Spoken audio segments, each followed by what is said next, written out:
अस्सलाम वालेकुम everybody, once again मैं आपका host Mazhar Iqbal and you are watching the kingdom of the warrior. तो आज की वीडियो जो भुट्टो ख़ानदान के ऊपर हमारी तीसरी किस्त है। आज की इस वीडियो में हम बात करेंगे कि भुट्टो साहब की फांसी से पहले के 323 दिन। दोस्तों 3 अप्रैल 1979 की शाम 4 अफसरान की टीम रावलपिंडी जेल में पाकिस्तान की तारीख का एक बाब ख़त्म करने के लिए दाखिल हुई, जिसमें jail superintendent Yar Mohammad, magistrate Bashir Ahmad Khan, jail doctor Saghir Hussain Shah और security battalion commando security officer lieutenant colonel Rafiuddin अदालती अहकामात पर अमल दरामद करते आ रहे थे। कर्नल रफ़ीउद्दीन अपनी किताब भुट्टो के आखिरी दिनों में लिखते हैं कि जेल सुप्रिटेंडेंट ने जुल्फ़कार अली भुट्टो के सेल में शाम 6:30 बजे एक शख्स के साथ दौरा किया। जेल ओहदेदारों ने पीपीपी के बानी को फर्श पर लेटे हुए पाया तो उसने जुल्फ़कार अली भुट्टो की तवज्जो हासिल करने के लिए पहले उनका नाम पुकारा और फिर जब उठकर बैठिए तो फांसी का हुक्मनामा पढ़कर सुनाया। दोस्तों मैं आपको अपनी पिछली वीडियो में बता चुका हूँ कि जुल्फ़कार अली भुट्टो साहब को फांसी किस वजह से हुई थी, उन पर क्या मुकदमा बना था और जिसने उनके ऊपर मुकदमा दर्ज किया था वो कौन था। अदालती अहकामात के मुताबिक 18 मार्च 1978 के लाहौर हाई कोर्ट के हुक्म के मुताबिक आप यानी जुल्फ़कार अली भुट्टो को नवाब मोहम्मद अहमद खान के कत्ल के जुर्म में फांसी पर लटकाया जाएगा।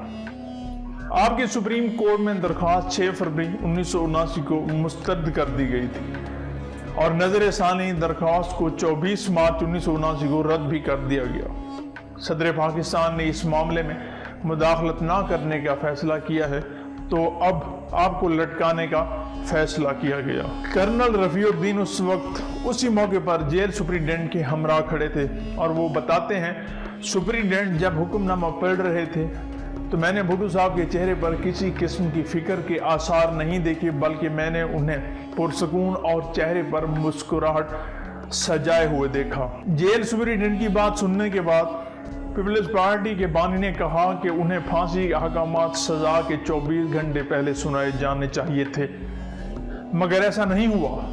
उन्होंने जोर दिया कि जब सुबह 11:30 बजे वो अपनी अहलिया और बेटी से मिलें तो उन्हें सजा के दिन या वक्त के बारे में मालूम नहीं था, जिस पर उन्हें बताया गया कि सजा का मतलूबा हुक्मनामा जेलर के पास था। इसी हिचकिचाहट के बगैर जेल सुप्रिटेंडेंट ने जुल्फ़कार अली भुट्टो से पूछा कि क्या वो चंद घंटे बाद दी जाने वाली सजा से पहले अपनी वसीयत लिखना चाहते हैं, तो उन्होंने इस बात में सर हिलाते हुए लिखने के लिए सामान मुहैया करने का कहा।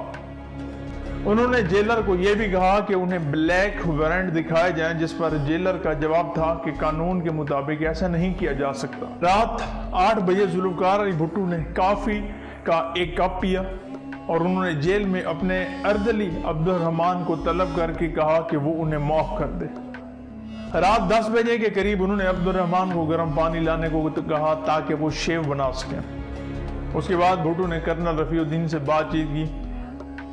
रफ़ी, क्या ये ड्रामा है, क्या इसे स्टेज किया गया है, मतलब उनकी फांसी को क्या एक स्टेज किया गया है, एक प्लानिंग थी, एक प्रोग्राम था, एक प्रोपेगेंडा था, क्या एक एजेंडा था। भुट्टो के इस सवाल का उन्हें कोई जवाब नहीं दिया गया।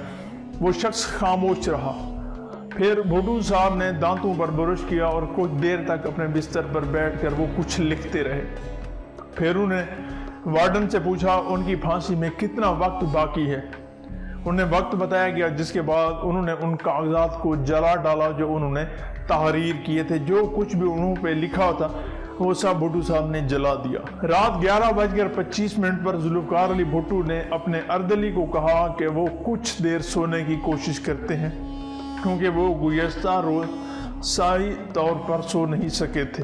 ताहम उन्होंने निस्फ शब को उठाने की भी हिदायत कर दी कि आधी रात तक मुझे उठा देना, मगर जल्दी असिस्टेंट जेल सुप्रिटेंडेंट और दीगर अमला सेल में आ गया और वो चाहते थे कि भुट्टो साहब उठकर उनके साथ बाहर चलें। भुट्टो साहब जेल के अंदर आराम फरमा रहे थे अपने सेल के अंदर। जब उन्हें आवाज़ दी और उन्होंने कोई जवाब ना दिया तो उन्हीं लोगों को, उस अमले को सेल के अंदर जाकर उन्हें उठाने की जो ना हिदायत दी गई।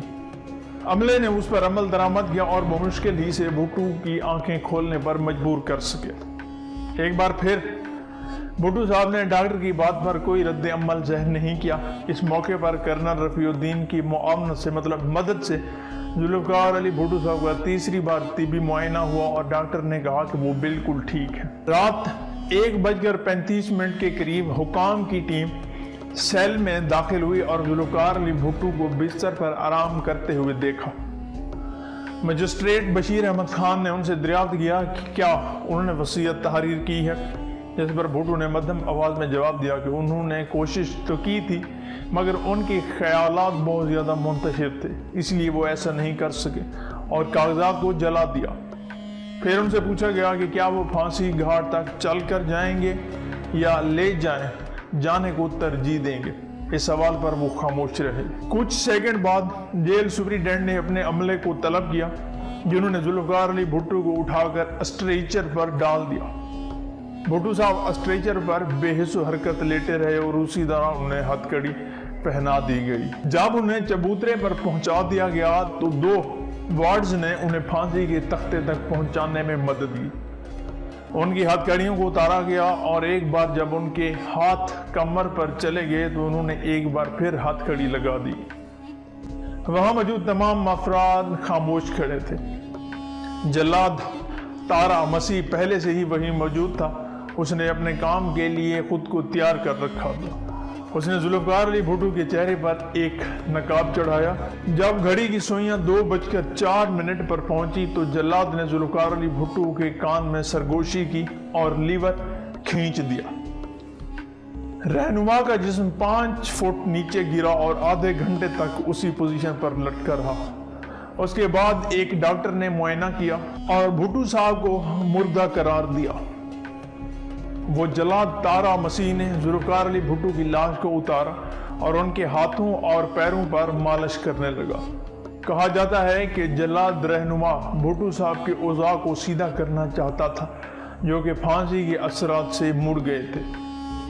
आधे घंटे बाद डॉक्टर ने मौत का सर्टिफिकेट जेल सुपरिटेंडेंट के हवाले किया।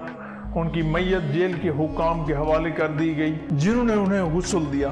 बाद मैया को ताबूत में रख दिया गया और फिर चकलाला एयरबेस ले जाया गया, जहां एक C-130 तियारा जैकब आबाद परवाज करने के लिए तैयार था। तियारा उड़ा मगर 1 घंटे की परवाज के बाद किसी खराबी के बाद वापस लौट आया। उसके बाद एक और तियारा मैयत और हुक्काम को लेकर उड़ा। बहुत दूर बेनज़ीर भुट्टो ने वो रात नाकाबिले बर्दाश्त अज़ियत और परेशानी में गुजारी। 4 अप्रैल 1979 को अगली सुबह वो वक्त था जब पाकिस्तान के वज़ीर आज़म को अलविदा कहा जा रहा था, क्योंकि जुल्फ़कार अली भुट्टो हम में मौजूद ना रहे थे। दोस्तों, ये सारे वाक़यात और हालात थे जो जुल्फ़कार अली भुट्टो साहब की फांसी तक उनके साथ पेश है। उम्मीद करता हूँ कि आज वीडियो आपको अच्छी लगी, पसंद आई होगी। अगर वीडियो अच्छी लगी तो हमारे चैनल को सब्सक्राइब करो, साथ में बेल आइकन को भी प्रेस कर दें। Watch for more informative video like this. मिलते हैं एक नई वीडियो में, तब तक के लिए इजाज़त दीजिए। अल्लाह हाफिज़।